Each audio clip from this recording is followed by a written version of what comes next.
అందరికీ నమస్కారం. కార్యక్రమం ఇంకొన్ని నిమిషాల్లో మొదలు పెట్టబోతున్నాము. అందరూ కొంచెం ముందు సీట్లలో కూర్చోమని మనవి. సో సభ మొదలు పెట్టేద్దాం. ఒక శనివారం సాయంత్రం పూట చాలా పనులు ఉన్నా కూడా వేరు వేరు వ్యాపకాలు పెట్టుకోవచ్చు కూడా, అయినా కూడా మమ్మల్ని ప్రోత్సహించడానికి ట్రాఫిక్ని ఎదుర్కొని ఇంత వేరు దూరాల నుంచి ఈ సభా కార్యక్రమానికి వచ్చిన మీ అందరికీ ధన్యవాదాలు. ముందుగా ఎలమి గురించి ఒక 2 మాటలు మాట్లాడి అప్పుడు అతిథులని పైకి పిలుస్తాను. మా ఎలమి ప్రచురణలు మేము 2022లో మొదలుపెట్టాం. పాండమిక్ బేబీస్ అని మీరు వినుంటారు. మేము పాండమిక్ పబ్లిషర్స్. సో మేము కారణాంతరం వల్ల రిలక్టెంట్ పబ్లిషర్స్ మాట స్టార్ట్ చేయాల్సి వచ్చింది. ఇప్పుడు అలానే కొనసాగిస్తున్నాము. ఇప్పుడు మేము తీసుకొస్తున్న పుస్తకం, ఇవాళ మనం సెలబ్రేట్ చేసుకోబోతున్న పుస్తకం నైనాదేవి గారి గురించి విద్యారావు గారు రాసిన పుస్తకము. హార్ట్ టు హార్ట్ రిమెంబరింగ్ నైనాజీ అనే ఇంగ్లీష్ పుస్తకానికి ఓల్గా గారు అనువాదం చేసి మనసు నుంచి మనసుకి నైనాజీ స్మరణలో అని మా ప్రచురణల ద్వారా తీసుకొచ్చాము. ఇది మేము తీసుకొస్తున్న 6వ పుస్తకం. ఈ పుస్తకంలోనే కాకుండా ఎలమిలో కూడా పార్ట్నర్గా మా చెల్లి సుష్మిత ఉన్నారు. తనని మొదట వేదిక రమ్మని పిలుస్తున్నాను.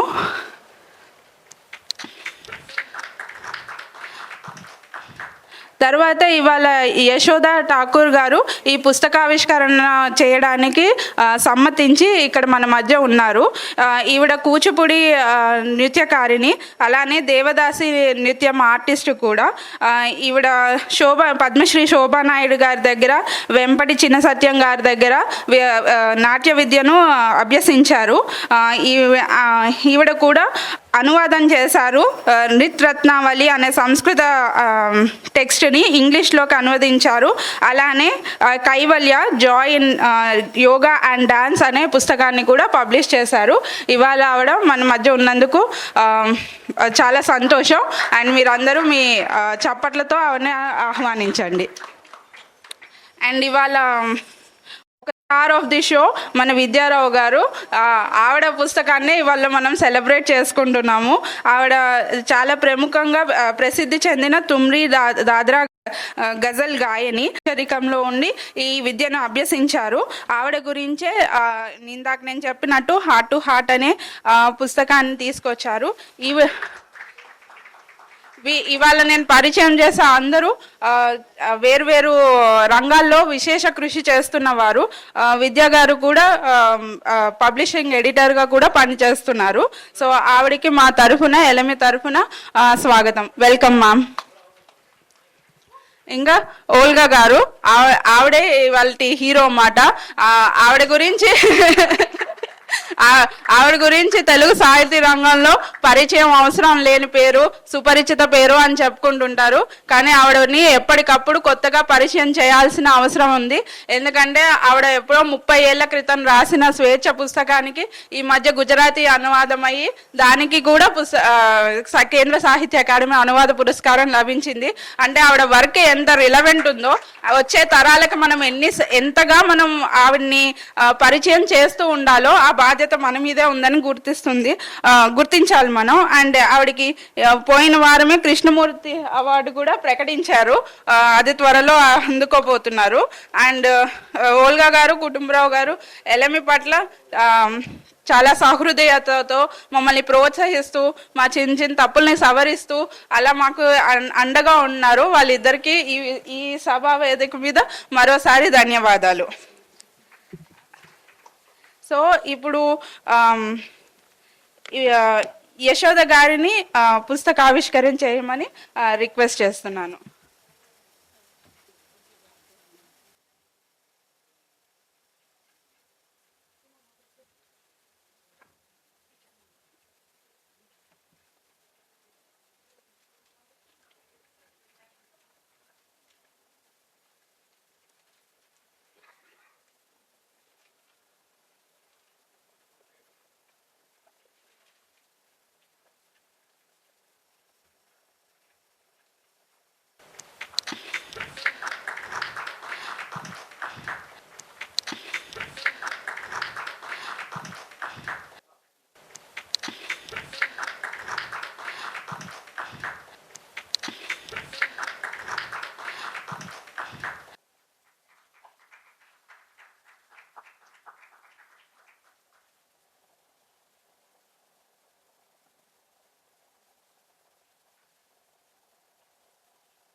ఇప్పుడు ప్యానెల్ డిస్కషన్లోకి వెళ్ళే ముందు మా అతిథులకు చిన్న చిన్న పనులు చెప్పబోతున్నాము. ఈరోజు చాలా అరుదైన అవకాశం. అండ్ కొన్నిసార్లు మనం అనుకుంటాం కదా మన కళ నిజమైంది అని, కొన్నిసార్లు ఏమో అసలు మనం అలా మనకు జరుగుతుందని కూడా ఊహించుకోము, ఎప్పుడు కళ కూడా కనము, అయినా కూడా అది రియాలిటీ అవుతుంది. ఎల్ఎంఈ 6వ పుస్తకానికే ఇంత అతిరథ మహారథులు వచ్చి ఈ పుస్తకావిష్కరణ చేస్తారని, అండ్ అందులో ముఖ్యంగా సంగీతం, సాహిత్యం, నాట్యం ఒక వేదిక పైన ఎంత అరుదుగా ఉంటుంది.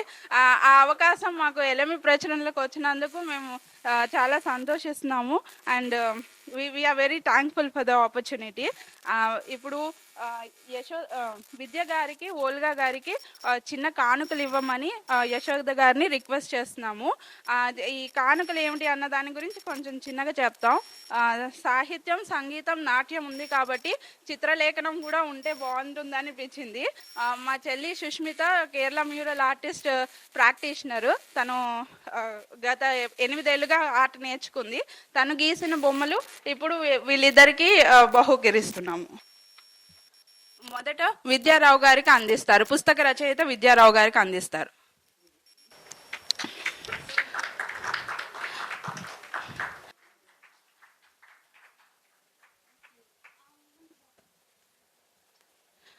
ఇప్పుడు యశోద గారిని ఓల్గా గారికి పుస్తకం పెయింటింగ్ అందించమంటే.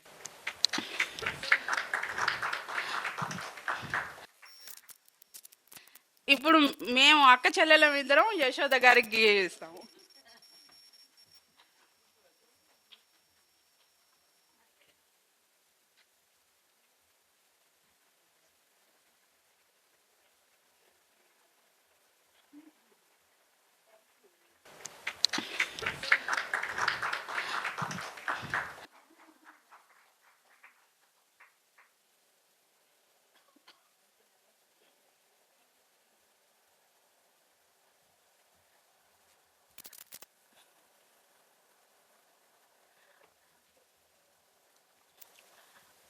ఎల్ఎంఈ పుస్తకావిష్కరణ సభలో ఇంకొకటి చిన్న సాంప్రదాయం ఏంటంటే పుస్తకం మీద పనిచేసిన వాళ్ళని కూడా గౌరవించుకోవడం.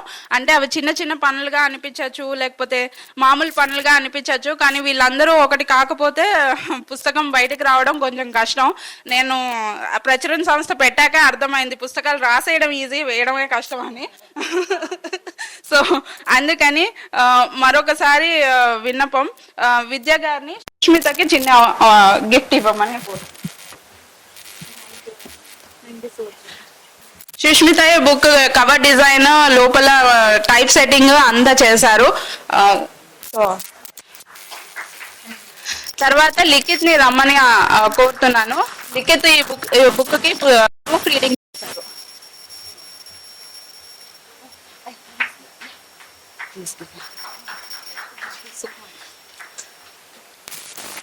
అండ్ ఇంకా చివరిగా మా ఆస్థాన ఫోటోగ్రాఫర్ అరవింద్ గారిని రమ్మని.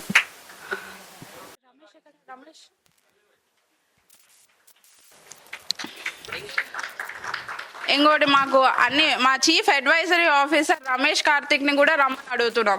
అంటే బెంగళూరులో ఉంటూ ఫుల్ టైం జాబ్ చేసుకుంటూ ఇట్లాంటి పనులు చేయాలంటే ఇంతమంది సాయం లేకపోతే చేయలేము. సో వీళ్ళందరినీ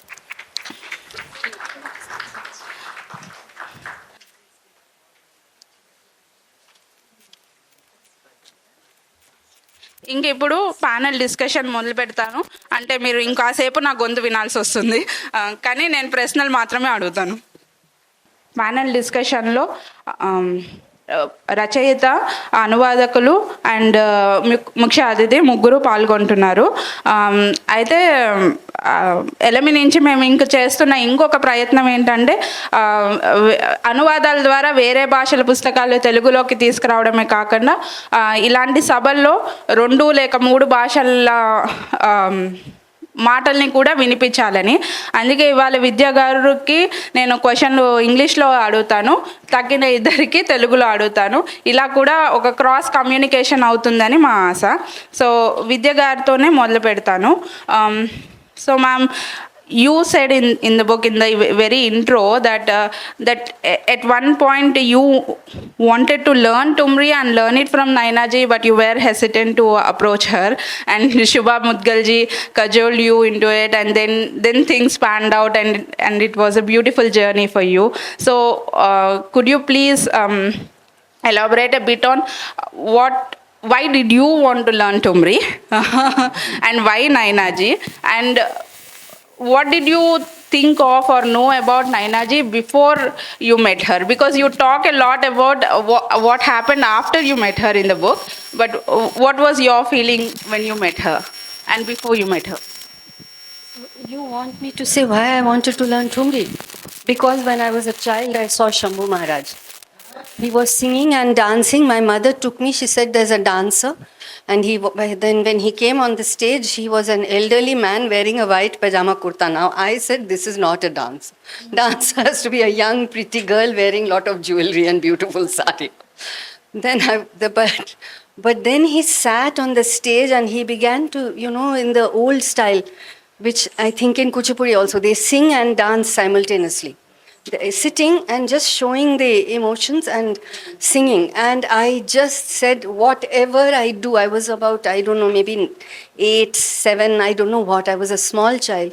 I said, whatever I do, I have to learn this one day. And everybody said, no, that's not something you should learn. You can't learn it, it's too difficult. So it went on like that. Finally, of course, I learned. I had met her many times before, because I used to see her in programs, and she's very gracious. She was a very gracious lady. My friend Shubha was learning from her, Shubha Mudgal, so I met her personally also. And I also knew a little bit of her history, and I was very interested in that also, that, she was from a very different background. She was from Bengal. She was the granddaughter of Keshav Chandra Sen. And yet she was in Tumri, which for very long, and even now, is not considered a very appropriate form. Everybody feels it's connected with Tawafs. It's not very, it's not very, you should have very serious thing and all that. But she focused on Tumri, and she was very outspoken about the contribution, both musically as well as to society of the women who used to sing Tumri. And this was something that really interested me. because by this time I was also a feminist. So, so all these things were very important to me, and yeah. Yeah, because sometimes we have some image of the person and then we meet, it will be another thing. But yeah, I mean, and I also specifically asked that because the book starts from that very instance and then you continue elaborating on all the experiences. So now my question to Olga garu, మీరు ఈ పుస్తకం ఎప్పుడు ఎలా చదివారు, ఎక్కడ చదివారు అంటే ఏ టైంలో, అండ్ నైనాదేవి గారిని మన నైనాజీగా మార్చాలి అని ఎందుకు అనుకున్నారు, అది మీకు ఏమనిపించింది ఈ పుస్తకం అనువాదం అని? నేను ఈ పుస్తకం చాలా సంవత్సరాల క్రితం చదివాను. అది నాకు వసంత్ కన్నబిరాన్ ఇచ్చారు ఈ పుస్తకం. బహుశా తనే ఇనాగ్రేట్ చేసినట్లున్నారు. నేను దానికి వెళ్ళలేదు, కానీ వసంత్ దగ్గర ఈ పుస్తకం తీసుకున్నాను. తీసుకుని చదువుతూ ఉంటే ఇదేంటి ఇంత మంచి పుస్తకం, అసలు ఇది ఒక మ్యాజికల్ బుక్ అనిపించింది అనమాట. నాకు చాలా చాలా ఇంట్రెస్ట్ అనిపించి నేను వసంత్ని అడిగాను, విద్యారావు గారి ఈమెయిల్ ఇవ్వండి, నేను అడుగుతాను ట్రాన్స్లేషన్కి అని. తనకి ఈమెయిల్ చేస్తే తను పబ్లిషర్స్ నుంచి తీసుకుందామన్నారు. కానీ ఇదంతా అయ్యేసరికి ఆమె రైట్స్ ఆమెకు వచ్చేసినట్లున్నాయి, రైట్స్ ప్రాబ్లం కాలేదు. కానీ ఇదొక చాలా చాలా బాగా రాశారు విద్యారావు గారు, చాలా మంచి పుస్తకం. అంటే నైనాజీ జీవితం నుంచి, నైనాజీ బాల్యం నుంచి, అప్పుడు బ్రహ్మ సమాజపు రోజులు, బ్రహ్మ సమాజం తెచ్చే సంస్కరణలు, అప్పటి నుంచి సడన్గా మనం ఇప్పటి పరిస్థితుల్లో వందే మాత్రం పాడటాన్ని ఎట్లా రాజకీయంగా చేస్తున్నారు, ఆ రాజకీయం చేయటాన్ని నుంచి వందే మాత్రాన్ని ఎలా మనం రక్షించుకుని తర్వాత తరాలకు అందించాలి అంటే ఆ స్పాన్ చూడండి. అది ఇప్పుడు నైనాజీ బెంగాల్, వందే మాత్రం బెంగాల్. అలాగే వందే మాత్రాన్ని మొట్టమొదటి ట్యూన్ ఎవరు చేశారు, ఎవరు పాడారు, అసలు ఎన్ని విషయాలు తెలుస్తాయంటే చరిత్ర, ఆ తర్వాత రాజకీయాలు, ఆ తర్వాత సంగీతం అంటే సంస్కృతి, సంగీతము, నృత్యము, వీళ్ళందరి సమాహారము. గొప్ప గొప్ప వాళ్ళు అలా వచ్చి అలవోకగా మనకేదో చిన్న విషయం చెప్పి ఇలా వెళ్ళిపోతుంటారు. అది చాలా అద్భుతంగా అనిపిస్తుంది అనమాట. Great personalities, they just walk in to our hearts, say some beautiful things and they walk away and those words and those sentences will remain in our heart and thrilled us. So it's a very good feeling reading this book. అది ఒప్పుకుండా అంటే ఇది book ప్రచురణలోకి తీసుకొచ్చేటప్పుడు అది manuscript చదివి, English version చదివి ఎంత డెన్స్గా ఉంటుందంటే, and టైటిల్లో నైనాజీ పేరు ఉంటుంది కానీ లోపల ఎంతమంది అద్భుతమైన వ్యక్తులు, ఎంత డిఫరెంట్ బ్యాక్గ్రౌండ్స్, వాళ్ళు జీవితాన్ని, ప్రపంచాన్ని, మనుషుల్ని చూసిన విధానము, అవన్నీ మనకి కళ్ళకు కట్టినట్టు. అండ్ ఇది నేను ఓల్గా గారు చాలాసార్లు అనుకున్నాము, అసలు పుస్తకంలో ఒకరికి చెప్తున్నది ఇంకొకరి ద్వారా మన వరకు వస్తుంది అన్నమాట. సో ఆ మొత్తం డిస్కషన్లో, ఆ ముచ్చట్లో పాఠకులుగా మనం కూడా భాగమైపోతాము. సో అది చాలా బాగా తీసుకొచ్చారు. ఇప్పుడు యశోద గారిని నేను అడిగే ప్రశ్న ఏంటంటే, మీ వర్క్ గురించి ఇంట్రడ్యూస్ చేసే అంత జ్ఞానం నాకు లేదు, కానీ మీరు కూడా ఇలా కొంచెం అంటే ఇప్పుడు టుమ్రీ ఎలా అయితే ఒక రకమైన విమర్శకు, ఒక రకమైన అంటే దూరం పెట్టడానికి గురైందో, మీరు కూడా అలాంటి ఆర్ట్ ఫామ్నే తీసుకుని కూచిపూడిలో ఆ వర్క్ చేస్తున్నారు కదా. మీరు ఈ నైనాజీ గారి పుస్తకం చదివినప్పుడు ఎలా అనిపించింది? మీ వర్క్ గురించి, అది నైనాజీ గారి గురించి 2 మాటలు. సో నేను ఇంగ్లీష్లో మాట్లాడతాను, ఒకటి విద్యా గారికి అర్థమవుతుంది, ఇంకోటి ఓల్గా మ్యామ్ పక్కన కూర్చొని నేను తెలుగులో మాట్లాడితే పెద్ద బాగుండదు. సో నేను I will talk in English. So mistakes can be made in English, it's okay. So tumri okati I work in the Devadasi style, in the Kalavantulu style. So the Javalis have gone into Kuchipudi from the Devadasis and from like Tumris into Kathak. నేను ఏం చేస్తున్నాను, how M I doing this. So ఇప్పుడు కళావంతుల్ని Yeah. కొంచెం దూరం పెట్టి దాన్ని Ah. చూడకూడదు అలాంటి అన్న మాట్లాడారు So, ఆ వర్క్ వెళ్ళి ఈ జావలీస్, which is the equivalent of tumris, padams and javalis, which are the equivalent of tumris, basically were the ones which gave the Devadasis a lot of fame. వాళ్ళకి పేరు వచ్చిందే దాంతో. ఆ మేజువాణి చేసిన మనం మాట్లాడుకునేటప్పుడు when we talk of the devadasis, it is the abhinaya that we talk of. But ironically, it was the Javalis which became the cause for their marginalization. Aa Javalilu ikkada it is so, your book, ma'am, it just, I was like, yes, at every stage, this is right, and so beautifully translated.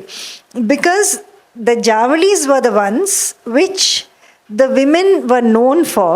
They came to a height because of their abhinaya for that.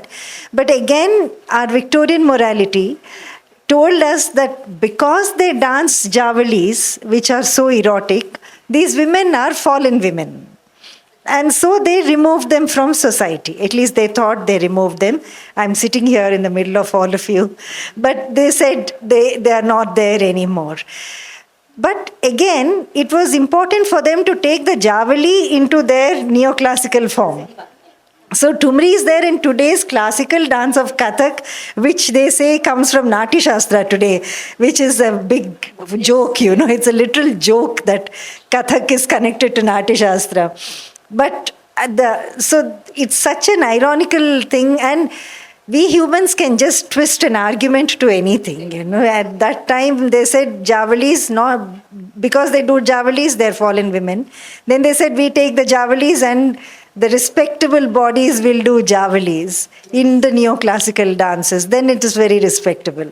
So this book really touched me. And being in Telugu particularly, and such easy, accessible Telugu, Telugu chaduvutunte first of all kadupu nindipotundi because it is not Sanskritized Telugu. Andukani I'm so happy to read the Telugu. And the lady, she's like, it's like you're talking about me, when I'm listening to that. I'm like, oh, I know her. Thank you for writing this book, ma'am. Literally.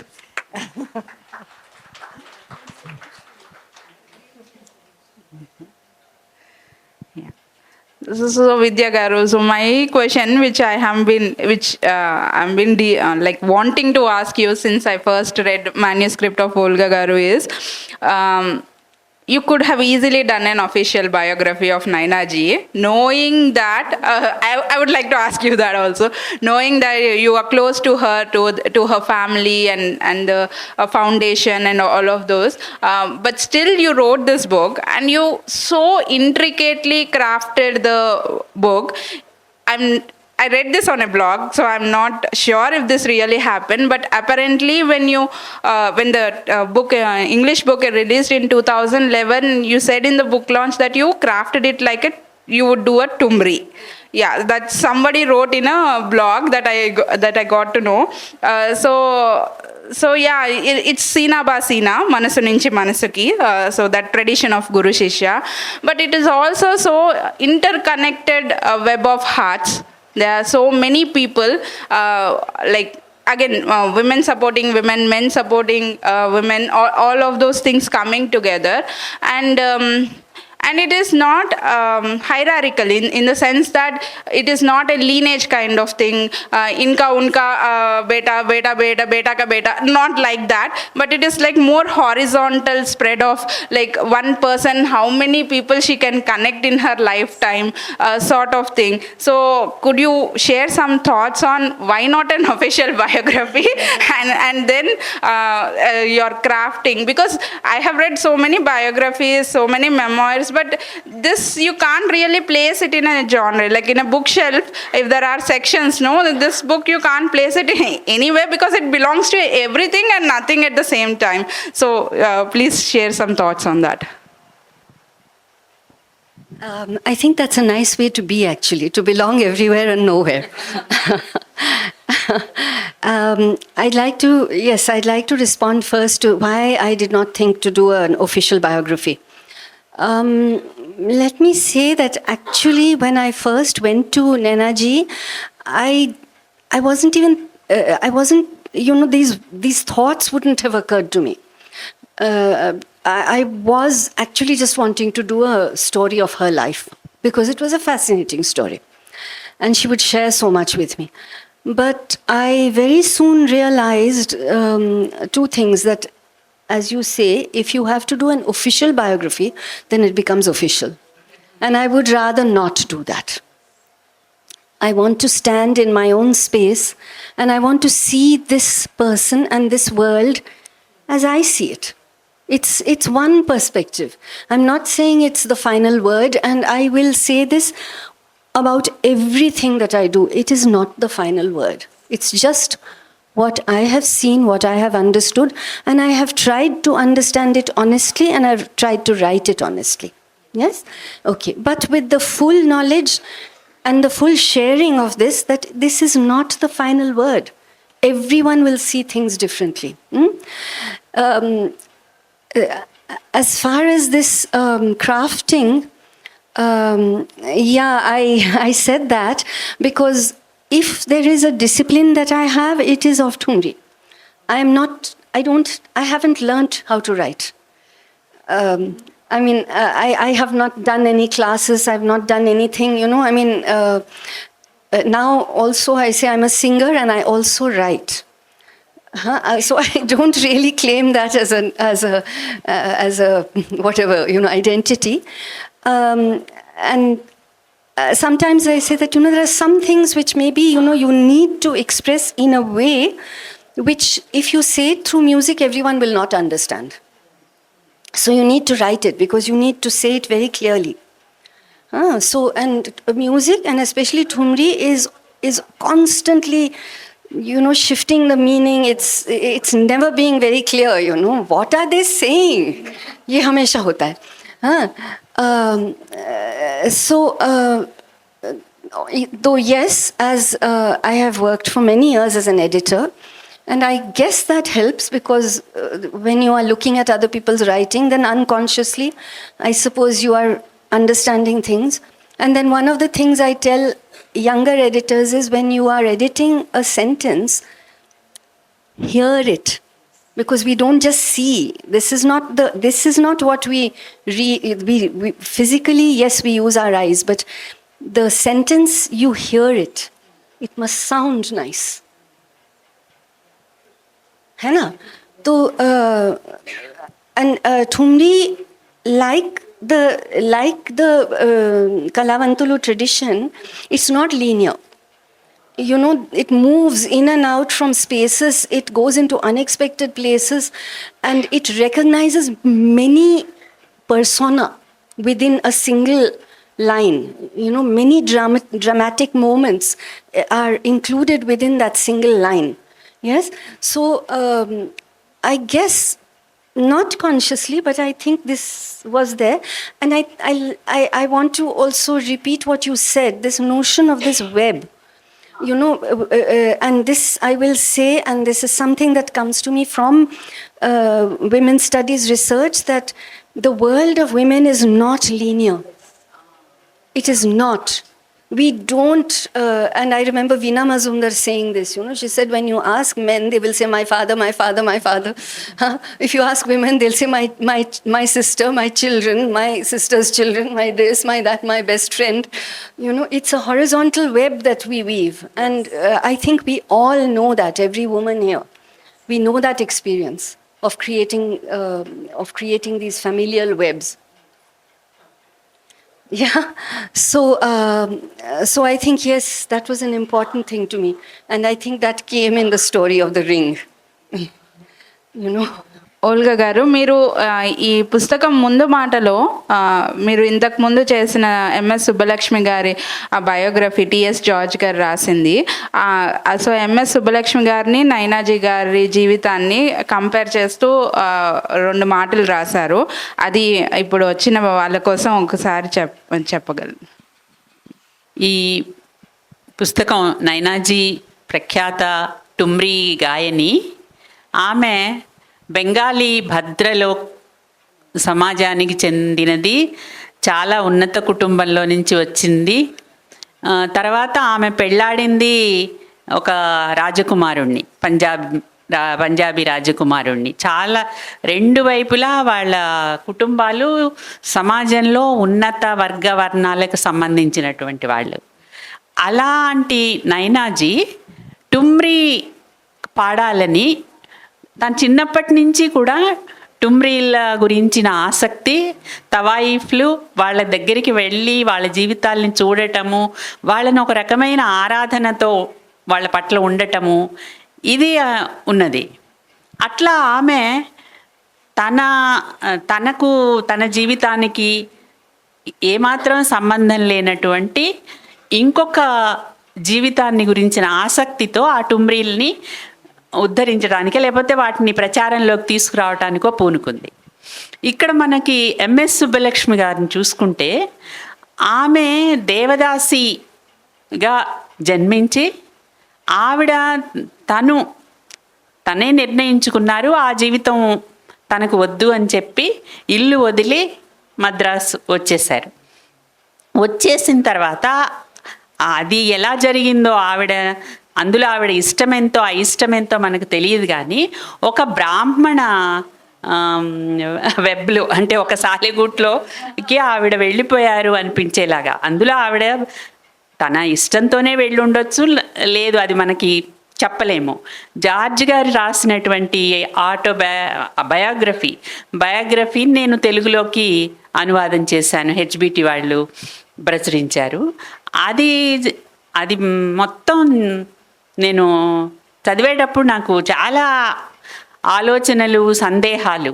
అంటే ఇందులో సుబ్బలక్ష్మి గారి వ్యక్తిత్వం ఎంతవరకు ఆవిడ పెట్టుకున్నారు, ఆవిడ ఇల్లు వదిలి బయటికి రావటం అనేది ఆవిడ స్వంత నిర్ణయమే.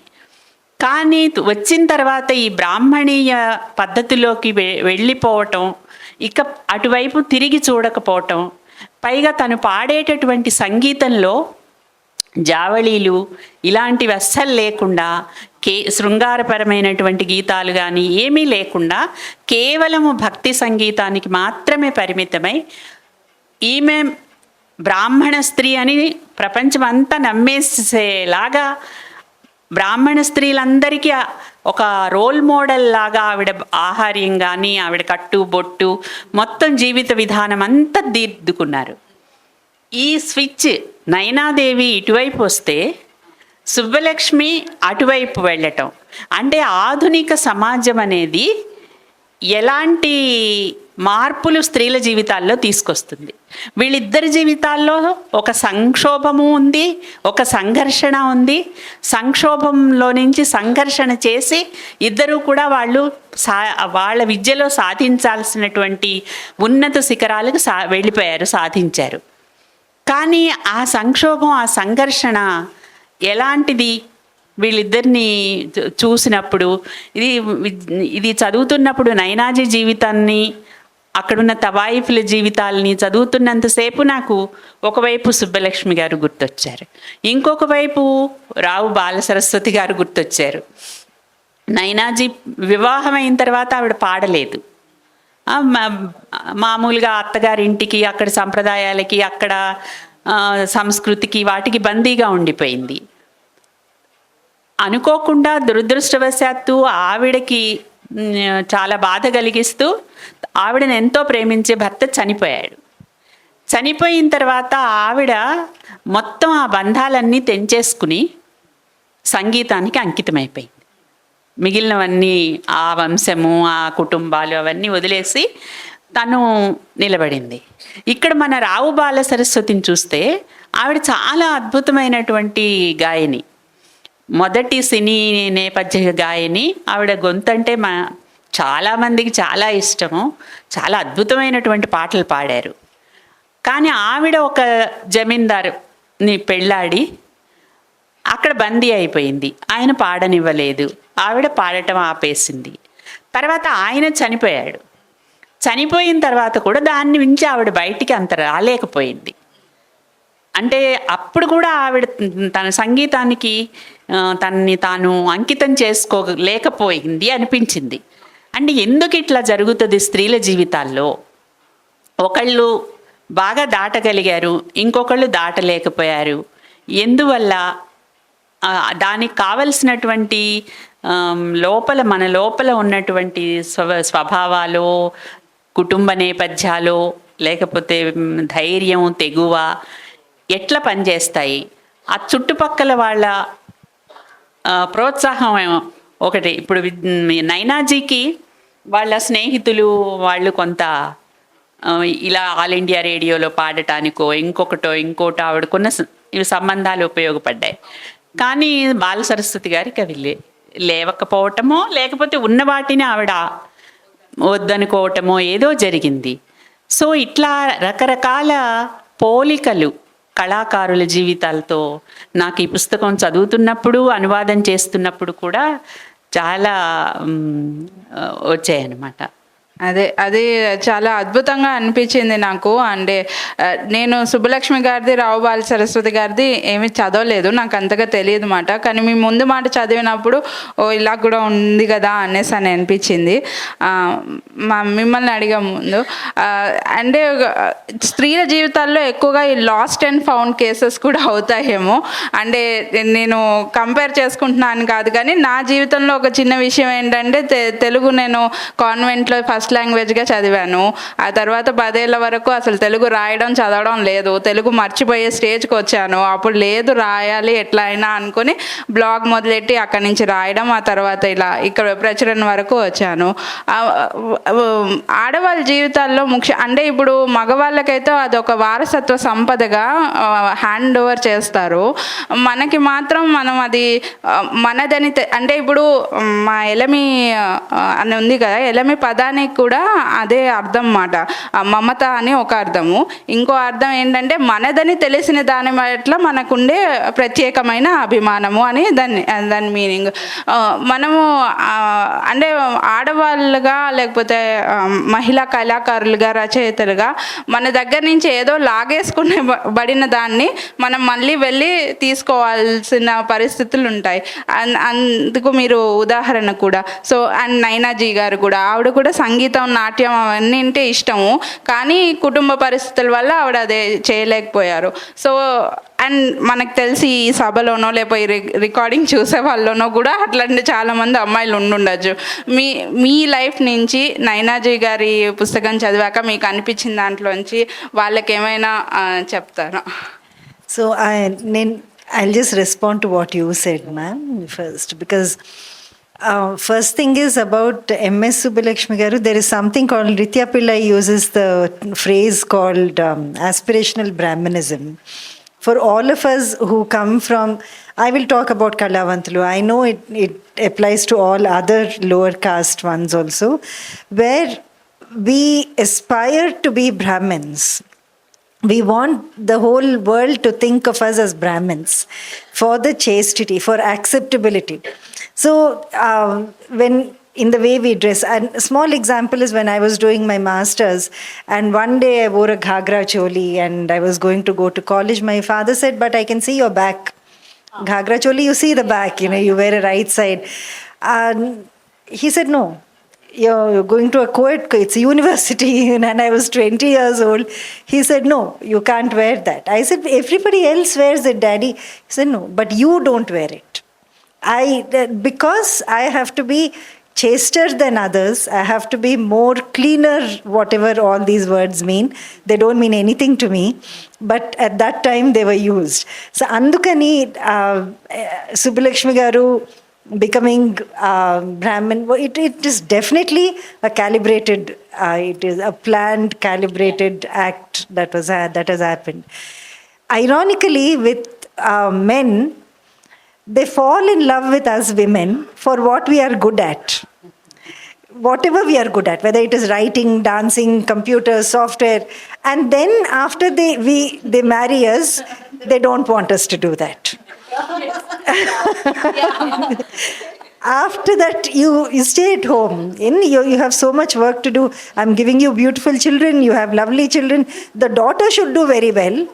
but the wife should not do well. So this is something we have to break. This is something we women. నాకు ఒక్క ప్రాబ్లం ఉంది, వాళ్ళు నన్ను ఇది చేశారు అని అనడానికి నాకు చాలా పొగరు.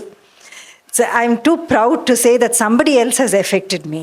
సో ఐఎమ్ ఆల్వేస్ అబౌట్ నేను చేయలేదు, I have not done it, so I will do this. So I'm too proud to say that some caste has stamped on us.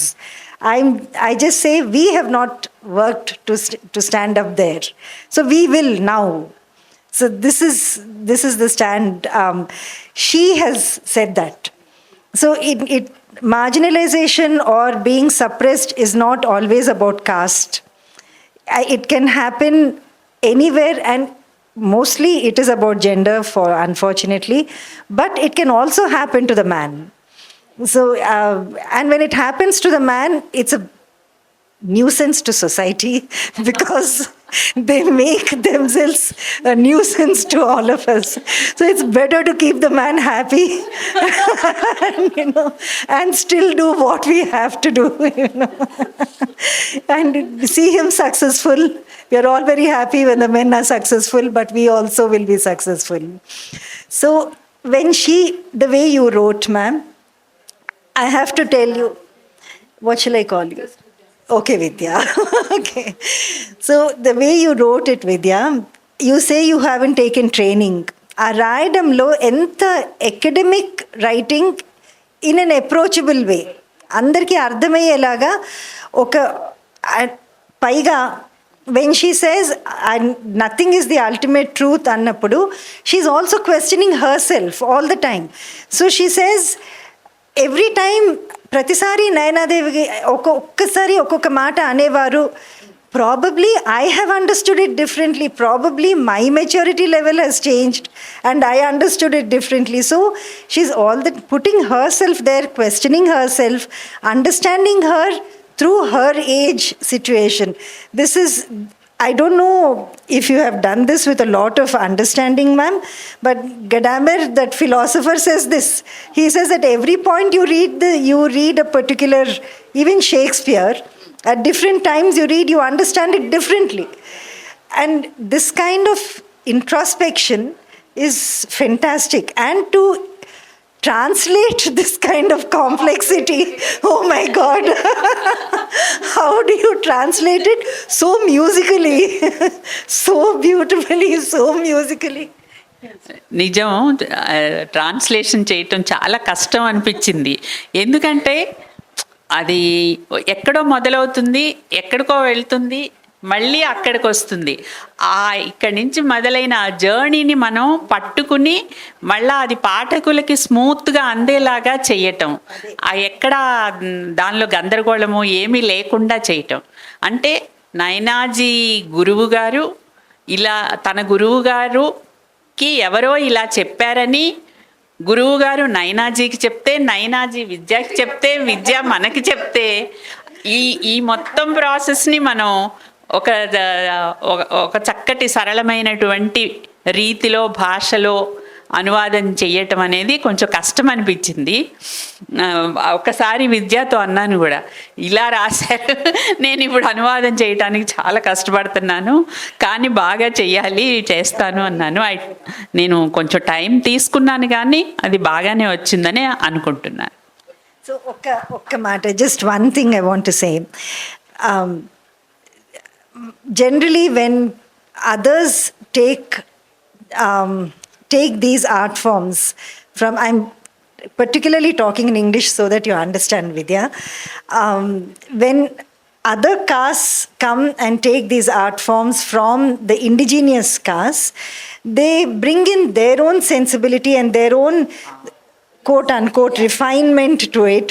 And then they shamelessly also say, we cleaned it and we performed it, as if we asked them to do it. We don't want them to clean anything for us, She didn't do it. She didn't do it consciously, which we are so grateful for, because probably it's only through her and through you that we still have the old Tumri singing. Today, Thumri singing is not like that anymore. It is like sloka singing, I'm sorry to say. It is no stotram laga, they sing it, you know. So, very grateful for that also. Yeah, you know, I just want to, I should have said this right at the outset to thank Purnima and Volga also. And I'm so delighted that we're all here together. I've never enjoyed myself more. And I'm so delighted to meet you, Yashoda ji. This thing about the singing of Thumri, Padam, Javali. There was a time when Bharatanatyam dancers would not do Javali. Now slowly they are doing it again. And there was this constant, please don't misunderstand me, you know, but when I say that, this Naina ji used to tell me, ye bhajan nahi hai, don't sing it like a bhajan. And yet, you know, now everything, whatever that one will say, piya nahi aaye, jiya ghabraye, they'll say they're thinking of God. I have this thing which I say always. There is no, why do you make this line? Why do you make a hierarchy between what you choose to call the spiritual and what you choose to call the ordinary? There is no hierarchy. Whatever you do, if your mind is beautiful and involved deeply, it is spiritual. And I want to rescue that word from being in a box. Thank you, Yashoda garu. You brought up some beautiful points. And yeah, whether you learnt writing in classes or not, or you workshopped or not, you are a wonderful prose writer. I mean, I haven't read an elegant prose like this in a long time. And Olga garu brought what happened is, Olga garu writes by hand. And we used some software to convert it, to digitize it, and to revise it, whether it has come out. Both of us sat together, and one was reading aloud and the other was listening, whether it is sounding right. And there are some of the paragraphs, passages, where you just go out of breath, because that is going on and on and on. So it is a beautiful experience. And whoever bought the books today, ఇవాళ ఎవరైనా పుస్తకాలు కొన్ని చదవాలనుకుంటే, కొన్ని passages మామూలుగా కళ్ళతో చదవడం కాకుండా గట్టిగా ఇలా బయటకి చదవండి. ఆ వచనంలో అందం మీకు ఇంకా బాగా తెలుస్తుంది. సో బ్యాక్ టు యూ విద్యా ma'am. So you wrote this book almost a decade after, okay? After Naina ji passing away, and now from that point to now it is almost a decade. And so how do you remember Naina ji now, and did anything change, or if you had to, is there anything new to add to what you have already written, your experiences have about her in memory? Like, how do you understand the concepts like memory and time? And because you said some beautiful things elsewhere, so that's why I brought it up. Because you, from reading this book and also looking up for your stuff on Google, what I found is you are severely challenging the notion of linearity, whether in histories or in how we understand time as linear, past, present, future, or how we understand memory, that okay, after a certain time memories fade, only minor details remain, and those kind of things. So you have been I feel like you have been constantly challenging those notions. So could you help us understand a bit more about your thinking process about this?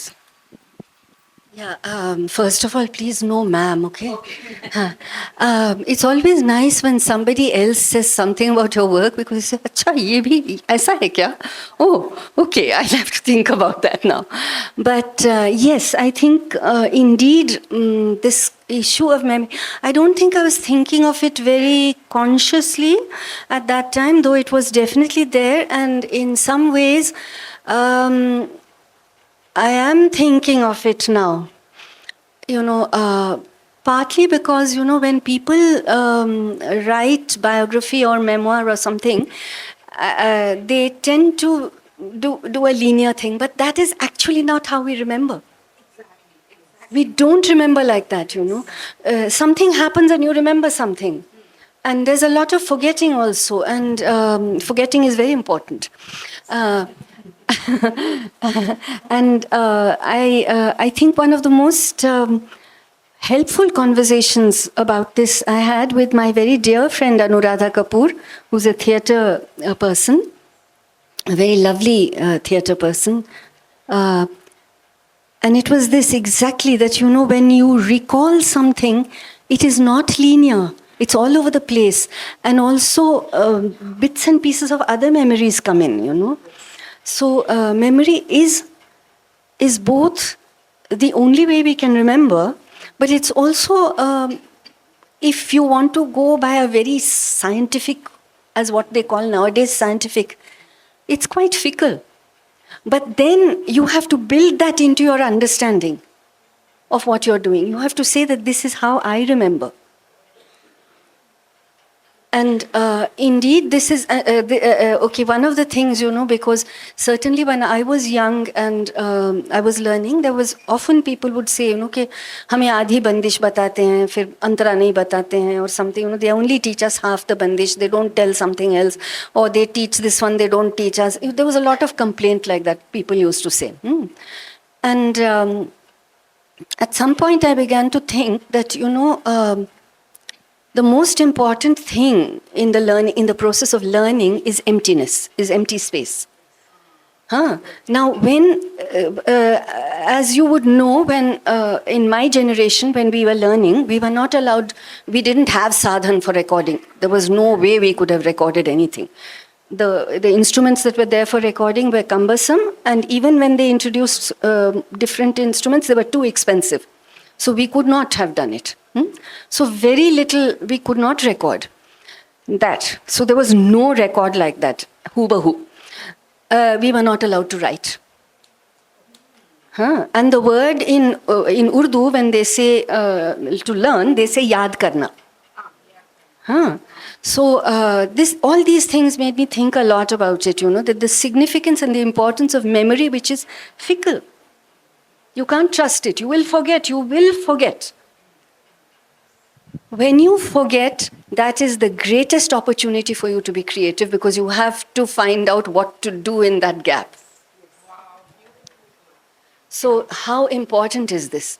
It is the generosity of the Guru who says, be here, be present, be fully present, and yaad karo. And what you forget is my gift to you, because you will put yourself there. You will do what you have to do. Olga గారు, మీరు ఈ పుస్తకం ముందు మాటలో ఇంకొక మాట అన్నారు. 19వ శతాబ్దం 20వ శతాబ్దం తొలినాళ్లలో చాలా మార్పులు ఒకేసారిగా వచ్చాయి. అందులో కొంతమంది స్త్రీలు మాత్రమే నిలదొక్కున్నారు. వాళ్ళ గురించి ఇప్పుడు మనం మాట్లాడుకుంటున్నాం. అలా నిలదొక్కుకోలేక ఆ ప్రవాహంలో కొట్టుకుపోయిన వాళ్ళు కూడా చాలామంది ఉండే ఉంటారు. అండ్ ఇంకో ఆసక్తికరమైన విషయం ఏంటంటే, ఇందాక మనం మాట్లాడుకున్నట్టు మీరు సుబ్బలక్ష్మి గారిది అనువాదం చేశారు. ఆ సమయంలో అంటే 19-20 శతాబ్దం సమయంలోనే డాక్టర్ కొమ్మరాజు అచ్చమాంబ గారిదేమో హిస్టారికల్ నావెల్ రాశారు.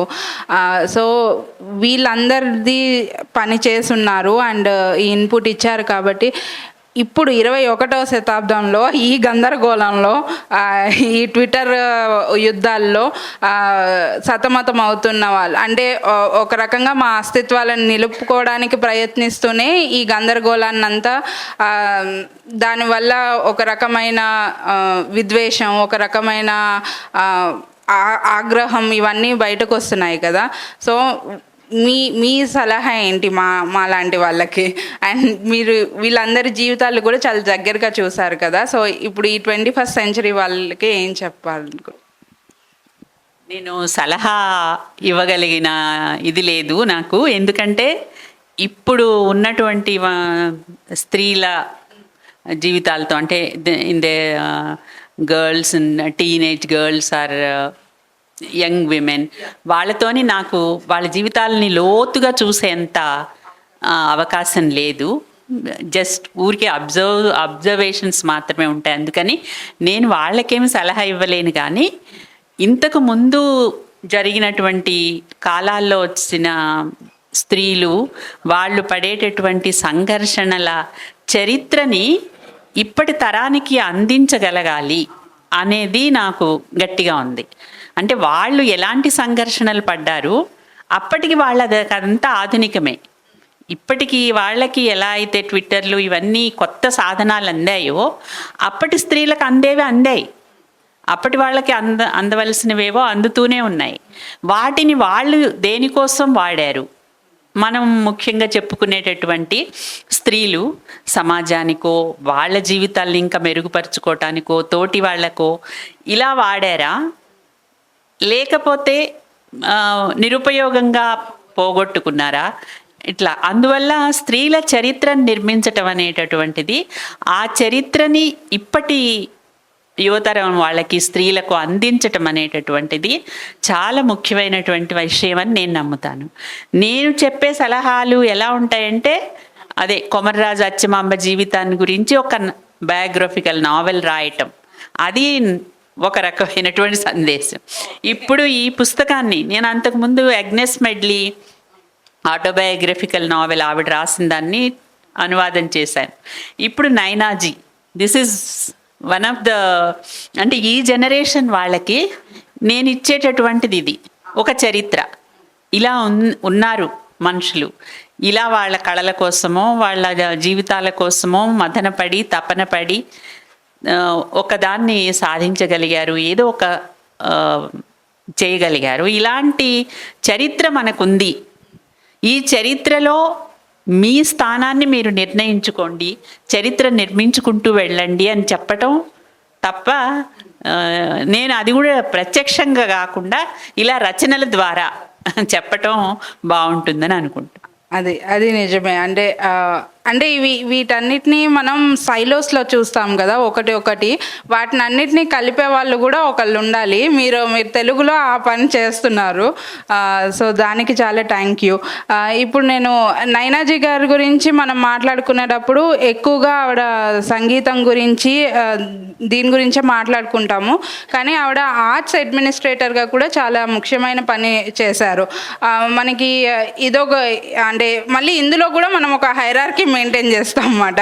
ఇప్పుడు అమృత ప్రీతం గారి గురించి మాట్లాడినప్పుడు మనం ఆవిడ నవలలు, ఆవిడ కథలు మాట్లాడతాం, కానీ ఆవిడ ఒక పత్రిక నడిపారు నాగిని అని, అది చాలా ఏళ్ళు నడిపారు. దానికోసం చాలా అంటే యుద్ధాలు చేశారు, మనుషుల్ని కన్విన్స్ చేసి ఫండ్స్ తెప్పించుకొని వాటి గురించి. అదంటే ఎప్పుడు ఫుట్ నోట్ లాగా ఉండిపోతుంది. Like all the creative work gets the lime light, but anything that facilitates creative work becomes a foot note, which I think is a bit unfair, because unless this ecosystem is there, creativity doesn't flourish, no.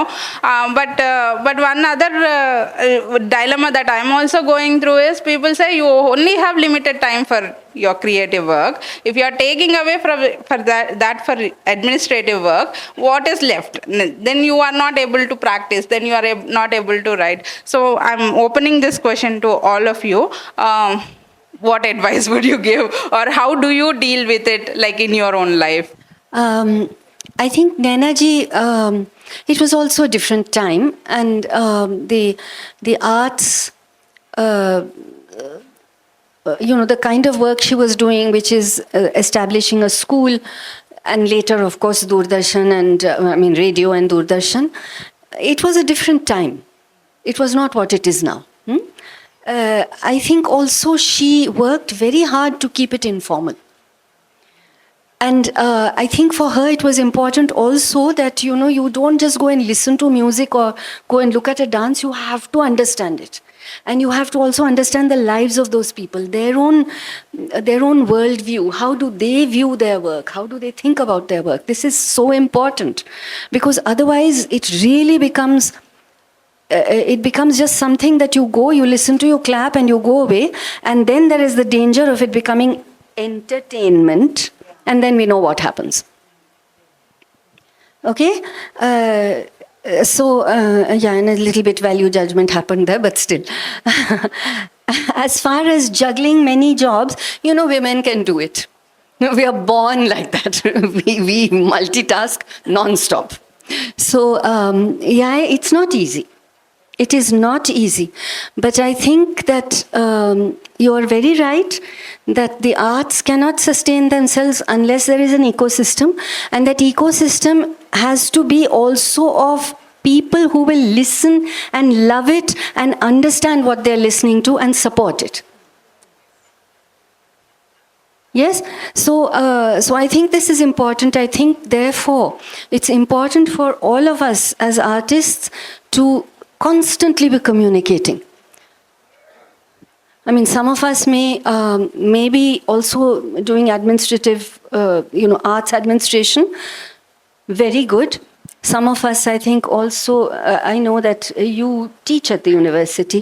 I also have a job, and I've had a full-time job for many years. Not now I'm very old. But I think, it is difficult, but whoever said life is going to be easy? And anything that's worthwhile doing is going to be difficult. So do it. And I think also, there is this thing of, if you are setting a goal for yourself that, I have to do this by this year and I have to achieve this by that year, then you're in for a problem. Just do it. Just do it because you love doing it. You have to be disciplined. And it helps if the people around you are supportive. But somehow, as I said, we women somehow manage. ఇది ఈ administration వీటిలోకి వస్తే నేను కూడా ఒకవైపు రాస్తూనే మళ్ళీ అస్మితలో పనిచేశాను. Women గురించి రాస్తూ విమెన్ గురించి పనిచేయటం. ఆ పని చేసిన రోజుల్లో చెప్పాలంటే అంటే 95 నుంచి మళ్ళీ 2015 కాలంలో నేను రాసింది చాలా తక్కువ, చాలా డిఫరెంట్ కైండ్. అంతకుముందు రాయటానికి టైం ఉండేది. ఇప్పుడు అస్మితాల తర్వాత చాలామంది స్త్రీలను కలవటం, వాళ్ళ జీవితాల గురించి తెలుసుకోవటం, వాళ్ళకి మనం ఏదైనా చెప్పవలసినవి, వాళ్ళ హక్కుల గురించో ఇంకోటో చెప్పటము, ఇలాంటి డిఫరెంట్ పనులు, అస్మిత సంస్థలో ఉండే పనులు, వీటన్నిటితో చాలా సమయమే గడిచేది. అయినప్పటికీ అస్మితలో ఒక క్రియేటివ్ స్పేస్ని చేయటానికి ప్రయత్నించాం నేను, వసంత్ కలిపి. ఆ క్రియేటివ్ స్పేస్లో నేను కూచిపూడి డాన్స్ బ్యాలెస్ రాయగలిగాను. యుద్ధము, శాంతి, లక్ష్మణ రేఖ. అది ఒక అంటే యుద్ధము, శాంతి, యుద్ధంలో స్త్రీలకు ఏం జరుగుతుంది, పురాణ కాలం నుంచి ఇప్పటి వరకు, సీత దగ్గర నుండి ఇప్పటి వరకు, ఇప్పుడున్నటువంటి యుద్ధాల గురించి వరకు, పార్టీషన్లో ఏం జరిగింది, అదంతా అది ఒక డాన్స్ బ్యాలేగా రాయటంలో నాకు చాలా తృప్తి అనిపించింది. అస్మితలో ఒకవేళ పని చేయకపోతే నేను డాన్స్ బ్యాలే అది రాయగలిగేదాన్ని కాదు. అలాగే లక్ష్మణ రేఖ కూడా డొమెస్టిక్ వైలెన్స్ గురించి, అది భిన్నమైనటువంటి ట్రెడిషన్లో ఒక క్లాసికల్ ట్యూన్కి రాయటము, ఇదంతా దాని వల్ల నేర్చుకోగలిగాను. సో మనం ఎంత అడ్మినిస్ట్రేటివ్ పనులు చేస్తున్నా దాంట్లో ఒక క్రియేటివిటీ తీసుకురావటం అనేది స్త్రీలకి ఒక సహజంగా వస్తుంది. ఇప్పుడు పూర్ణిమ నువ్వే ఉన్నావు, ఈ పుస్తకావిష్కరణ జరుగుతోంది, ఇందులోకి ఈ 3 రావటం అనేది, ఇక్కడ 3 మంచి ఆర్ట్ పీసులు రావటం అనేది ఈ పుస్తకావిష్కరణలోనే జరిగింది. ఎందుకంటే నువ్వు, సుస్మిత, మీరు ఒక చిన్న క్రియేటివిటీనో ఆర్ట్నో ఇందులోకి తీసుకురావాలి అని ఆలోచిస్తారు. మామూలుగా అయితే ఒక షాల్ కప్పేస్తారు. నేను ఈ ఎన్ని వందల వేల మీటింగ్స్లో పాల్గొన్నాను కదా, మామూలుగా ఒక షాల్ కప్పేస్తారు, లేదా బొకే ఇచ్చేస్తారు, అయిపోతుంది. అదొక పని. వచ్చిన అతిథులను గౌరవించుకోవాలి, ఓ బొకే ఇచ్చే, ఒక షాల్ కప్పే. కానీ ఇక్కడ ఒక కళ వచ్చింది. ఎలా అంటే మనలో ఉండటము, మనం అదే స్త్రీలమై ఉండటం కూడా అది ఒక కారణమని చెప్తాను. మల్టీ టాస్కింగ్ గురించి, పూర్ణిమ మల్టీ టాస్కింగ్ గురించి చెప్పాలి. తను ఒక సాఫ్ట్వేర్ జాబ్ని చాలా బిజీగా చేస్తూ ఉంటుంది, క్రియేటివ్ వర్క్ చేస్తూ ఉంటుంది, తన సొంతగా కథలు రాస్తూ ఉంటుంది, అనువాదాలు, మంటో లాంటి చాలా మంచి అంటే చాలా కష్టపడి అనువాదం చేయాల్సినటువంటి మంటోని వాళ్ళని అనువాదం అమృత ప్రీతం వీళ్ళందరినీ ఒరిజినల్గా ఉర్దూ నుంచి ట్రాన్స్లేట్ చేస్తుంటుంది. ఆ తర్వాత ఈ పబ్లికేషన్ని నడిపిస్తూ ఉంటుంది. ఈ పబ్లికేషన్ నడపటం నిజంగా చాలా కష్టం. దానికి కావలసిన సహాయ సహకారాలు ఇచ్చిన వాళ్ళని తను పిలిచింది. వాళ్ళందరితోనూ మెలగటం అనేటటువంటిది ఒకటి ఉంటుంది కదా, అది కూడా తేలికైన విషయం కాదు. వాళ్ళందరి సహాయ సహకారాలు పొందటానికి మనలో ఆ స్నేహమో ఒక ప్రేమో ఏదో ఒకటి ఉండాలి. అది తనలో ఉండటము, ఇవన్నీ ఒక స్త్రీగా ఒక సృజనాత్మకమైనటువంటి వీటన్నిటికంటే ముందు పుస్తకం .netలో ఎన్ని రాసిందో చెప్పలేదనమాట. అలా అన్ని పనులు చెయ్యటము, ఇవన్నీ ఎవరూ తనకి చేయమని చెప్పలేదు. తను స్వయంగానే చేస్తోంది. తన స్వంత energy, money, time, everything she spending. ఎందుకు చేస్తాం మనం ఈ పనులు అంటే, ఈ పనులు చేయకుండా మనం ఉండలేము. ఆ పనులు చేయకుండా మనం ఉండలేము. ఒక్కొక్కళ్ళలో ఒక్కొక్క ప్రాణశక్తి ఉంటుంది, లైఫ్ ఫోర్సు. అది మనల్ని ఆ పనులు చేసేలాగా ప్రోత్సహిస్తుంది. ఎంత అడ్మినిస్ట్రేటివ్, తను చేసే ఉద్యోగం చాలా లెక్కలతో కూడింది. అందులో క్రియేటివిటీకి ఏమీ ఇంత కూడా చోట్లేదు. అయినప్పటికీ ఆ ఉద్యోగం చేసుకుంటూ ఇంత సృజనాత్మకమైనటువంటి పని చేస్తున్నామంటే నీ లైఫ్ ఫోర్స్ ఎట్లా. అట్లాగే చాలామంది ఆడవాళ్ళ జీవితాలు ఆ శక్తి ఉండటం వల్లనే మనం మన జీవితాలని అలా నడుపుకోగలుగుతున్నాం. లేకపోతే ఇంకా నీరసంగా, ఇంకా ఆ కుటుంబం దీంట్లో పడిపోయి అలా ఉండేవాళ్ళం. పెద్ద అని చెప్పేసారు మ్యామ్ వాళ్ళు. అయితే I just feel there is this hierarchy between the administrator and the creative person. That hierarchy has to be removed because the administrator needs the creative person and the creative person needs the administrator. So if we can work together, ipudu ma dancers, musicians lekunda we cannot dance. But we give lot of importance to the musicians because they're artists and we cannot dance. When the organizer comes and knocks on the door, we say, yeah, so why? If not for the organizer, we would not have been there for the performance at all. So if we can bring, today is a day and age of administrative work being very important. So if we can bring this understanding and awareness that we all have to work together, then the creative people can do their job completely, and the administrators who are doing it out of love for this creation can do it with dignity. Can we give them who are we to give them anything? Can we recognize that they are so important in the creators' lives? That is important. Yeah, beautiful point. Thank you Volga గారు. ఏమంటే ఒక question అడిగి నేను పొగిడించుకున్నాను అనిపిస్తుంది, కానీ నా ఉద్దేశం అది కాదు. ఇప్పుడు ఎలమి సభల్లో రచయితను అండ్ అనువాదకులు ఉన్నప్పుడు ఒక చిన్న రీడింగ్ చేయమని రిక్వెస్ట్ చేస్తున్నాము, ఒరిజినల్ లాంగ్వేజ్లో, అనువాదం లాంగ్వేజ్లో. సో అందుకని విద్య గారిని ఈ Shyama sangeet passage. This is a passage actually, I mean, this is something about an incident that happened when Nainaji was very close to her last days. And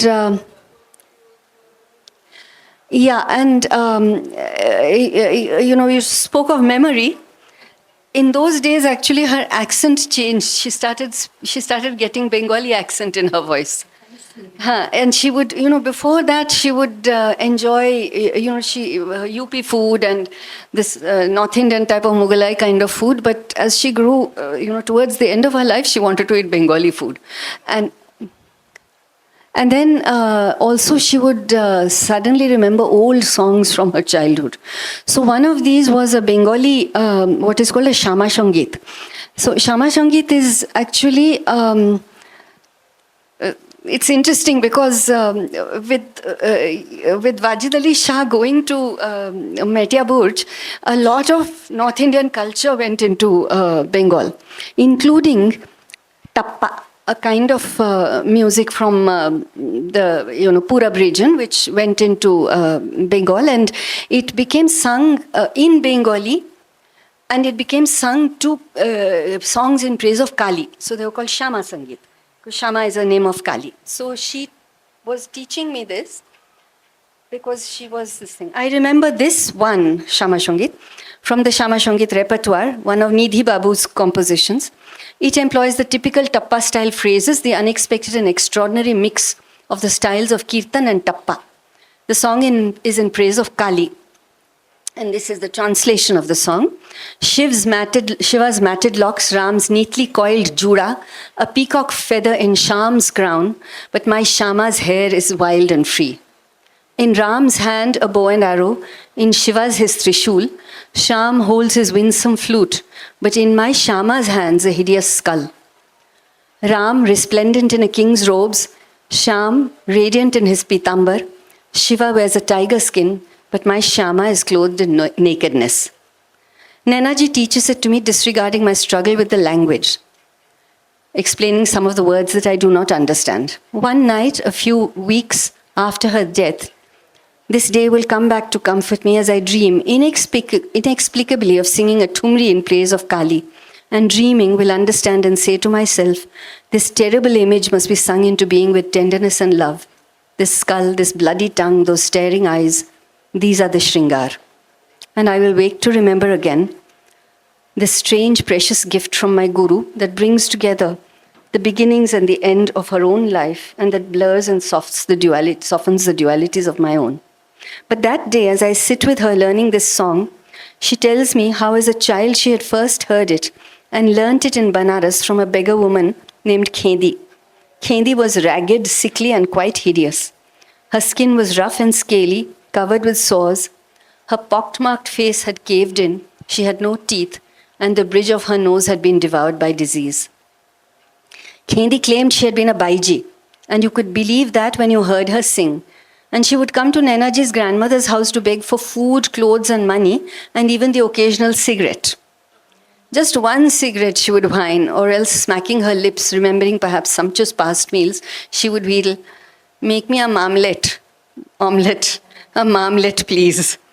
So Nainadi tells me I would sit talking to her as she ate, and sometimes in response to my begging, she would sing this song. And when she sang, she was not Khendi, the beggar woman. You forgot her strange, broken face, her rags and tatters. There was only her voice, just her sweet, powerful voice. Who was Khendi, I wonder, as I remember another story. The gentler in its contours, Nainaji tells more often the story of another woman, also in Banaras, also singing, also once a Baiji. But this woman is beautiful, dressed in clean white clothes. Her face is whole and serene, and she sings of the compassionate Krishna. Khendi and that unnamed woman of the luminous eyes and a little girl listening. Are these three people, or two, or one? And I, a fourth, a listener twice over, singing and living again those songs, those lives. I understand again with a burst of wondering joy that beauty and ugliness are but mirror images of each other, as are passion and renunciation, birth and death. And that it is music, the flowing river of rag, that enables us all to travel from one apparent extreme to the other and know them to be one in essence.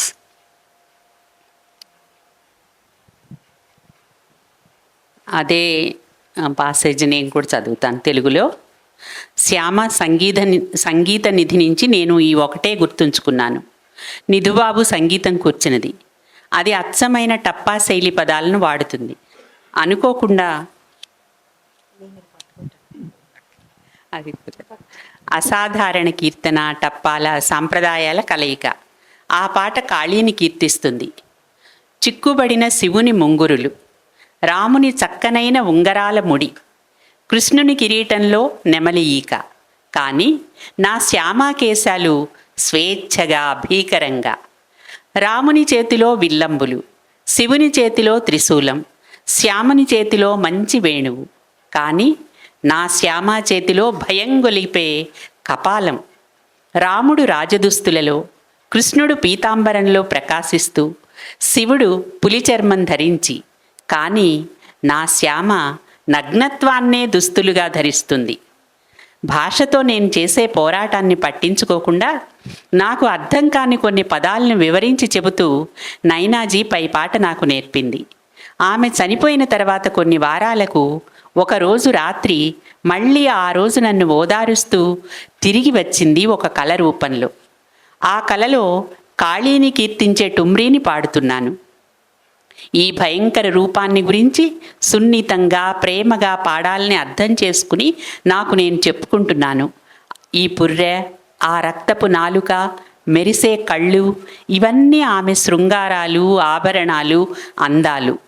ఆమె జీవిత ప్రారంభాన్ని ముగింపుని గుర్తు తెచ్చి నా జీవితపు ద్వంద్వాలను మసకబార్చి మెత్తబరిచిన ఈ వింత విలువైన కానుక, నా గురువు ఇచ్చిన కానుకను మళ్ళీ గుర్తు చేసుకుంటూ మేలుకున్నాను.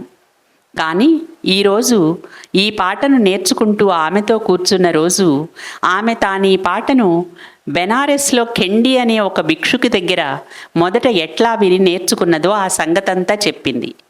కెండి చింకిపాతలతో జబ్బుతో చాలా దీనంగా ఉంది. ఆమె చర్మం గరుకుగా, పెచ్చులుగా, పుళ్లతో నిండి ఉంది. ముఖం మీది మచ్చలతో లోపలకు పీక్కుపోయిన కళ్ళు, పళ్ళూడిపోయాయి. జబ్బు వల్లనేమో ఆమె ముక్కు దూలం కిందికి వంగిపోయింది. కెండి తాను ఒకప్పుడు బాయిజీ అని చెప్పుకుంటుంది. ఆమె పాడుతుంటే మాత్రమే ఆ మాట మనం నమ్మగలుగుతాం. ఆమె నైనాజీ అమ్మమ్మ ఇంటికి అన్నం, బట్టలు, డబ్బులు ఎప్పుడైనా ఒక సిగరెట్టు అడుక్కోవటానికి వచ్చేది. ఒకే ఒక్క సిగరెట్టు అని నసపెట్టేది. లేదా ఎప్పుడో తిన్న తిండిని గుర్తు చేసుకుంటున్నట్లు పెదవులు నాక్కుంటూ బతిమాలేది. ఆమ్లెట్ అన్నమాట. మామ్లెట్ చెయ్యి, దయవుంచి ఈ ఆకలి కడుపుతో ఉన్న కెండీకి మామ్లెట్ చేయండి. నేను ఆమె తింటుంటే మాట్లాడుతూ పక్కన కూర్చునేదానిని. కొన్నిసార్లు నేను అడగ్గా ఈ పాట పాడేది. పాడుతున్నప్పుడు ఆమె అడుక్కునే కెండి కాదు, ఆమె వికారమైన ముఖాన్ని, చింకిపాతలను, మచ్చలను అన్నిటినీ మర్చిపోతావు. ఆమె గొంతు మాత్రమే ఉంటుంది, తీయని శక్తితో కూడిన కంఠస్వరం అని చెప్పింది నైనాజీ. నైనాజీ చెబుతుంటే నాకు కెండీని వింటున్నట్లు అనిపించేది. ఒక గొప్ప కంఠం ఖమాజ్ రాగంలో ఈ బందిష్ని ఆ అందమైన రాగపు దారులలో ఎన్నోసార్లు ప్రయాణం చేసినట్లుగా పాడటం నేను వినేదాన్ని. కెండి ఆ రాగం తనకు తెలిసినట్లుగానే పాడేది. ఒక తల్లికి తన బిడ్డ శరీరం ఎంత బాగా తెలుసో ఆమెకు ఆ రాగం అంత బాగా తెలుసునన్నట్టు పాడేది. ఒక పటం కానీ దిక్సూచి కానీ లేకుండా ఆమె ఖమాజ్ ఆవరణలో ప్రయాణించేది. గాత్ర వాద్య సహకారాలు లేకుండా, మంచి దుస్తులు, నగలు లేకుండా, శ్రోతలు లేకుండా ఆ ప్రయాణం చేసేది. నైనాజీ మాటల్లోంచి కెండి పాడుతుంది. కెండి పాడుతుంటే, నైనాజీ చెబుతుంటే ఆ గొప్ప దేవత నా ముందు నిలిచింది. ఇక్కడ ఇప్పుడు వాస్తవంగా ఆమె భీకర సౌందర్యంతో. కెండి ఎవరా అని ఆశ్చర్యపోతాను. నాకు ఇంకో కథ గుర్తొస్తుంది. కొంచెం సున్నితమైనది. నైనాజీ చాలాసార్లు చెప్పినది ఇంకో స్త్రీ కథ. మళ్ళీ బెనారస్, మళ్ళీ పాడటం, మళ్ళీ ఒకప్పటి బాయిజీ. కానీ ఈవిడ చాలా అందమైనది. శుభ్రమైన తెల్లని వస్త్రాలు ధరించేది. ఆమె ముఖం గుండ్రంగా ప్రశాంతంగా ఉంటుంది. ఆమె కరుణామూర్తి అయిన కృష్ణుని గురించి పాడేది. కెండి పేరు తెలియని మెరిసే కళ్ళుగల స్త్రీ, వారిని వింటున్న చిన్నపిల్ల. వాళ్ళు ముగ్గురా, ఇద్దరా, ఒకరా? మరి నేను 4వ దానిని, మనం 5వ వాళ్ళం అన్నమాట. 2 సార్లు శ్రోతని. ఆ పాటలను మళ్ళీ పాడుతూ వాటిలో జీవిస్తూ ఆ జీవితాలను మళ్ళీ అర్థం చేసుకుంటూ గొప్ప ఆనందంతో అందము, వికారము ఒకదానికొకటి బింబ ప్రతిబింబాలని, అలాగే ఉద్వేగము, పరిత్యాగము, పుట్టుక, చావు కూడా అంతేనని. సంగీతం అంటే అది. రాగ ప్రవాహ నది. ఒక చివరి అంచు నుంచి మరొక చివరి అంచు వరకు ప్రయాణించే శక్తిని నాకు, మనందరికీ ఇవ్వగలిగినది. ఆ 2 సారాంశంలో ఒకటేనని తెలిపేది. అది సంగీతం. Any closing remarks from the three of you? Actually, I'm just very, very grateful that this book has found a new life And I'm really grateful it has happened like this with both of you. This is somebody whose work I have admired for so long. I loved it. I wanted to meet her before also, and then now we are friends. And ever since I heard about Yashoda, I have wanted to meet her. I really want to keep meeting her. I want to talk with her a lot because it's so important. These are traditions, these are ways of thinking about art, about artists that we should keep alive and we should communicate. So, and thank you. You know, I mean, we can all think what we want and we can meet each other and talk and everything, and we can write as much as we want, but till there's a publisher, nobody else can read it. So thank you. Thank you so much for that. And to all of you also for coming. Naina ji, as far as Naina ji, I'm just so happy also that it's Telugu. Because, and I've written that most of the padams, the most beautiful padams actually, and I think almost all the Javalis, yes, all the Javalis are in Telugu. Later they started writing in Tamil. Huh. But the original ones are Telugu. And I think, if I may say something here, the style of singing, it requires that, you know, language is very important. So for Padam and Javali, it has to be Telugu because of the particular sounds of that language. Just as you cannot sing Thumri in any other language except Avdhi and, you know, Purabiya. So I'm really grateful. I'm very, very grateful. So if you have written the book as a Thumri, Vidya, Volga ma'am has translated it like a padam. Like so beautiful, very beautifully translated. Long live Elimi. Thank you.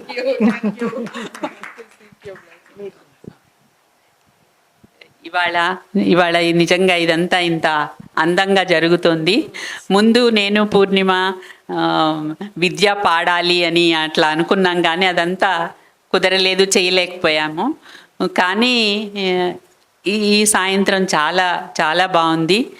ముఖ్యంగా ఇద్దరు గొప్ప కళాకారుల దీంట్లో ఆ సమక్షంలో ఈ పుస్తకం ఇంకొక గొప్ప కళాకారిణి గురించి ఆవిష్కరించుకోవటం, వచ్చిన వాళ్ళందరూ కూడా ఒక కళ గురించిన అభిమానంతో వచ్చినటువంటి ప్రేక్షకులు. ఇది మంచి inauguration.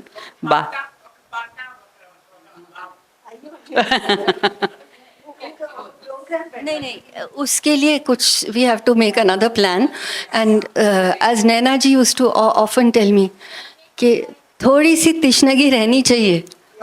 You shouldn't do everything in one go. You should keep something for next time. So next time that plan is being made. అది తప్పకుండా మనం చేస్తాము. ఈ పుస్తకం అందరూ చదువుకున్న తర్వాత ఇంకా అందరూ పరిగెత్తుకుంటూ రావాలి ఆ టుమ్రీలు వినటానికి. నైనాజీ గారిని మన నైనాజీ గారిగా మార్చుకోవడం ఇప్పుడు మా వంతు పని మేము చేసేసాము. ఇప్పుడు మీరు పుస్తకం కొని చదివి దాని గురించి 10 మందికి చెప్తే నైనాజీ గారి గురించి ఇంకా తెలుస్తుంది. కంక్లూడింగ్గా నేను ఓట్ ఆఫ్ థ్యాంక్స్ చెప్తాను, దాంతో ముగించవచ్చు. మొట్టమొదట విద్యారావు గారికి మాకు పర్మిషన్ ఇచ్చినందుకు, ఈ పుస్తకం అనువాదం తీసుకురాగలడానికి అన్ని విధాలా ఆవిడ సహాయ సహకారాలు చేశారు. పైగా ఇందులో అంతా హిందుస్థానీ సంగీతం గురించి పదాలు, టెక్నికల్ పదాలు అవన్నీ ఉన్నాయి. వాటన్నిటిలో కూడా ఆవిడ చాలా సహాయం చేశారు. తర్వాత నైనాదేవి ఫౌండేషన్ వారికి, వారు ఈ పుస్తకంలో మేము కొన్ని ఫోటోలు పెట్టాము. పుస్తకం కవర్ మీద కూడా నైనాజీ గారి ఫోటో ఉంది. వాటన్నిటికీ అనుమతి ఇచ్చారు. సో నైనాదేవి ఫౌండేషన్ వారికి కూడా మా కృతజ్ఞతలు. తర్వాత ఇంత అద్భుతంగా అనువాదం చేసి ఆ ఎలమికి ఇచ్చినందుకు ఓల్గా గారికి చాలా థ్యాంక్స్. నేను ఫస్ట్ ఓల్గా గారు నన్ను అడిగినప్పుడు నేను చేయలేనేమో ఇంత పెద్ద ప్రాజెక్ట్ అది ఇది అన్నాను, అంటే భయం వేసింది మాట, ఇది పెద్ద బాధ్యత కదా అని. ఆవిడ వెనకుండి నడిపించారన్నమాట. సో ఆవిడకి అందుకు కూడా చాలా థ్యాంక్ యూ. తర్వాత తర్వాత యశోద గారికి ఇవాళ మీరు ఇక్కడికి రావడం, ఈ పుస్తకావిష్కరణ చేయడం, మాతో కూర్చుని మాట్లాడడం, ఇదంతా చాలా సంబరంగా ఉంది. అండ్ అండ్ అంటే ఒక రకంగా నయనాజీ కూడా ఆ రాగ్ దర్బార్ అవన్నీ చేసి వేరియస్ ఆర్ట్ ఫామ్స్ని దగ్గరికి తీసుకురావడానికి ఆవిడ చాలా ఎఫర్ట్ పెట్టారు. సో ఇవాళ మీరు వచ్చి అకేషన్ని ఇంకా గ్రాండ్గా చేశారు. సో అందుకు థ్యాంక్ యూ. తెలంగాణ సాంస్కృత భాష విభాగానికి వెన్యూ ఇచ్చినందుకు మామిడి హరికృష్ణ గారికి, గోవింద్ గారికి కూడా మా వారు తరఫున ధన్యవాదాలు. టీమ్ ఎలమి, సుష్మిత, రమేష్, లిఖిత్, అరవింద్ వాళ్ళు లేకపోతే వాళ్ళ కార్యక్రమం అయ్యేది కాదు. సో వాళ్ళకి ధన్యవాదాలు. సూఫీ డిజిటల్ వాళ్ళు ఇది ఈవెంట్ రికార్డ్ చేస్తున్నారు. సో ఇవాళ రాలేకపోయిన వాళ్ళకి యూట్యూబ్లో ఈ రికార్డింగ్ అవైలబుల్ ఉంటుంది. సో అది వాళ్ళకి కూడా థ్యాంక్ యూ. అండ్ అన్నిటికన్నా ముఖ్యం ఆడియన్స్, పాఠకులు.